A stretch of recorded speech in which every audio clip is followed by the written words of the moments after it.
It's the lead story in media across the world. London accuses the Kremlin of trying to install a pro-Russian leader in Ukraine. That's after the UK's Foreign Secretary, Liz Truss, said her government has information that Russian intelligence services maintain links with numerous former Ukrainian politicians as part of plans to invade its neighbour. Truss doubled down on social media, saying, "We will not tolerate a Kremlin plot to install pro-Russian leadership in Ukraine." Russia responded by calling the allegations provocative disinformation.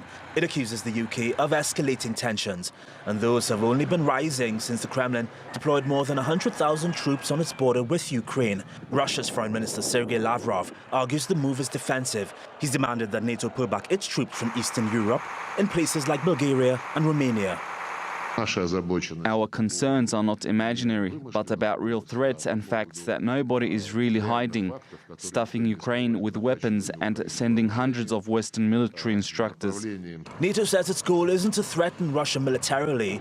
It's worried about an invasion after Moscow annexed the Ukrainian peninsula of Crimea in 2014. If they once again decide to use force against Ukraine, it will come with a high cost for Russia. Economic, financial, political sanctions. Not all of NATO's members are on the same page. Germany has blocked Estonia from sending German-made weaponry to Ukraine and says it does not support sending arms to tense regions. But its Chancellor Olaf Scholz says the Nord Stream 2 gas pipeline between his country and Russia would be halted if Ukraine comes under attack. Meanwhile, the first shipment of a $200 million military aid package from the US has arrived in Kiev. But the only guns that are blazing so far are on social media.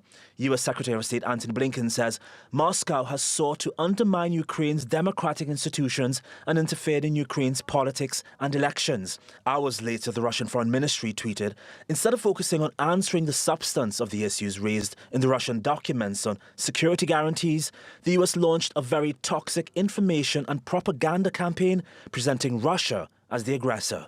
Reagan Des Vignes, TRT World.